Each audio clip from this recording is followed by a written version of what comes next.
Assalamualaikum warahmatullahi wabarakatuh. Halo semua.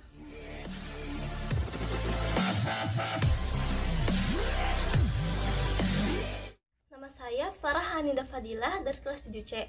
Hari ini saya akan mereview dua buku. Satu buku non-fiksi dan satu buku fiksi. Yang pertama saya akan review adalah buku non-fiksi. Buku ini berjudul The Power of Ideas yang dituangkan oleh B.J. Habibie dan ditulis ulang oleh A. Makmur.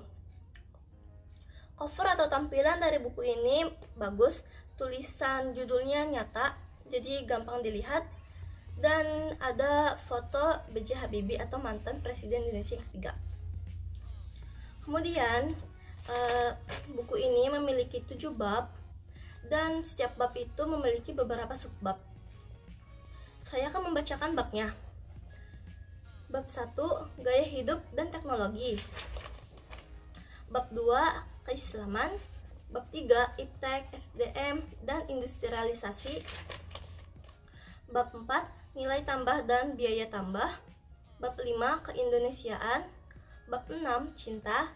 Bab 7, kiat inspiratif B.J. Habibie, pandangan orang lain. Karena ini subbabnya banyak, jadi saya akan membacakan subbab yang akan saya bahas nanti. Yang pertama saya akan membacakan iman dan takwa perlu ditingkatkan. Yang kedua, perlunya pasar dalam negeri. Yang ketiga, pengentasan kemiskinan, syarat mutlak pembangunan. Dan yang terakhir, hargai seorang senior. Isi dari buku ini berupa gagasan, pencerahan, kiat inspiratif tentang cinta, teknologi, keindonesiaan, dan keislaman. Bahasa yang digunakan dalam buku ini adalah bahasa baku Indonesia, tetapi ada campuran bahasa asing, yaitu bahasa Inggris. Sistematikanya menurut saya ini tidak beraturan, karena setiap bab itu masalahnya berbeda dengan bab yang lain. Oke, saya akan membacakan isi buku The Power of Ideas nih. Yang pertama ada di halaman 72. Iman dan takwa perlu ditingkatkan. Saya akan membacakan apa yang pertama B.J. Habibie katakan. Seorang muslim harus meningkatkan terus-menerus iman dan takwa yang berakar pada nilai-nilai Al-Quran dan Sunnah, sehingga perilaku dan karakternya bernapaskan Islam. Maksud dari gagasan ini adalah, selain menggandrungi ilmu pengetahuan, B.J. Habibie tetap memegang kuat keteguhan iman agamanya. Kemudian di halaman 105 yang berjudul perlunya pasar dalam negeri, B.J. Habibie berkata, strategi transformasi suatu bangsa menjadi negara industrialisasi mengharuskan setiap wahana teknologi yang dipilih harus mempunyai domestic market atau pasar dalam negeri. Maksudnya, kita sebagai warga negara harus mengutamakan membeli dari negeri sendiri, bukan dari negeri orang. Kemudian di halaman 121, dalam mengentas kemiskinan, B.J. Habibie menyarankan 5 acuan, yaitu 1. Kualitas iman, 2. Kualitas pikir, 3. Kualitas kerja, 4. Kualitas kreasi, dan 5. Kualitas hidup. Dan yang terakhir, yang berjudul Hargai Seorang Senior, B.J. Habibie pernah memberi gagasan, seorang senior harus dihargai dan jangan dilupakan. Ia tidak boleh dicampakkan kendati pun ia tidak lagi menjadi atasan kita. Maksud dari gagasan ini adalah dalam hal pemimpin, kita harus selalu menghargai seorang senior. Bukan berarti hormat sekedar hormat, tetapi letakkan harkat seorang pemimpin pada tempatnya.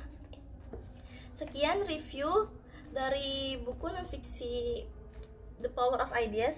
Kemudian saya akan mereview buku fiksi yang berjudul Karissa dan Novel ini berjudul Karissa dan Kiana yang ditulis oleh Nisa Rahmah dan diterbitkan di PT Gramedia Pustaka Utama.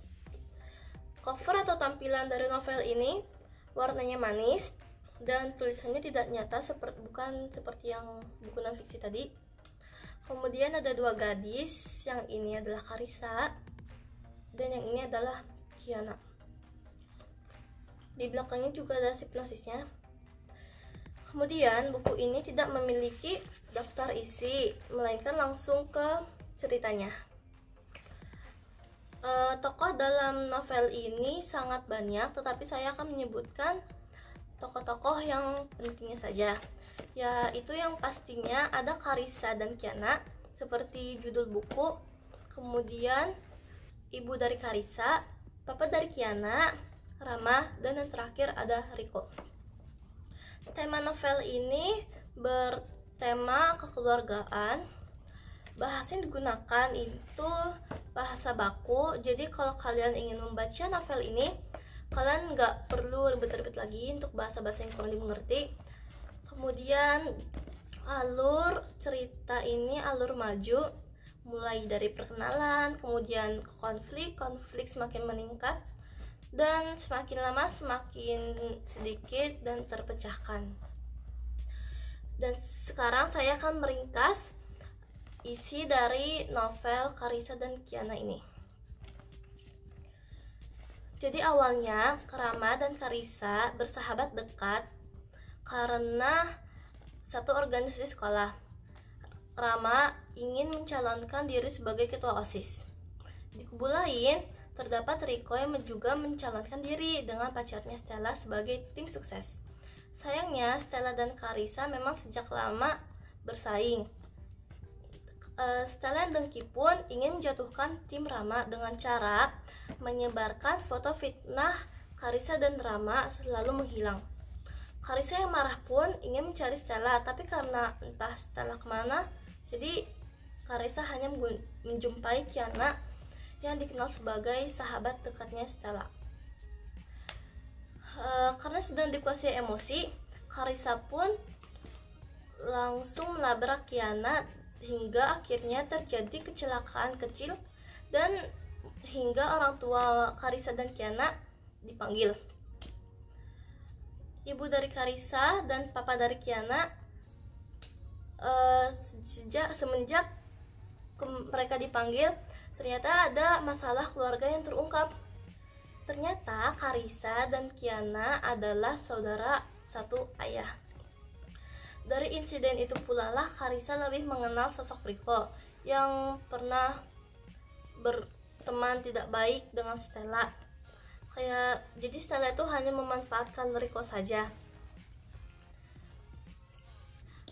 Akhirnya Rico menjadi ketua OSIS dan Rico mengajak Rama untuk menjadi wakilnya, tetapi harus mengajak Carissa juga sebagai pengurus. Carissa awalnya menolak tawaran Rico, tetapi karena sebuah masalah, akhirnya Carissa menerima tawaran Rico, dan Carissa juga pernah menggantikan sebagai gitaris dalam bandnya Rico, yaitu Orion.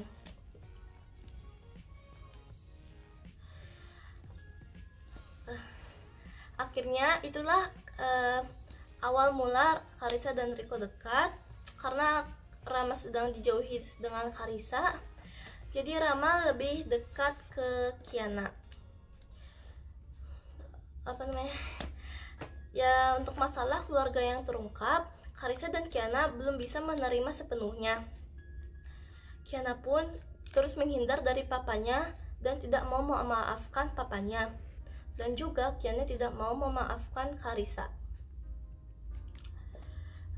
Hingga pada waktu itu Carissa hendak kabur dari rumahnya dan ke kantor papa kandungnya. Dari insiden itu pula lah Kiana merasa iba dengan Carissa, dan hingga akhirnya Kiana perlahan-lahan memaafkan Carissa. Kiana pun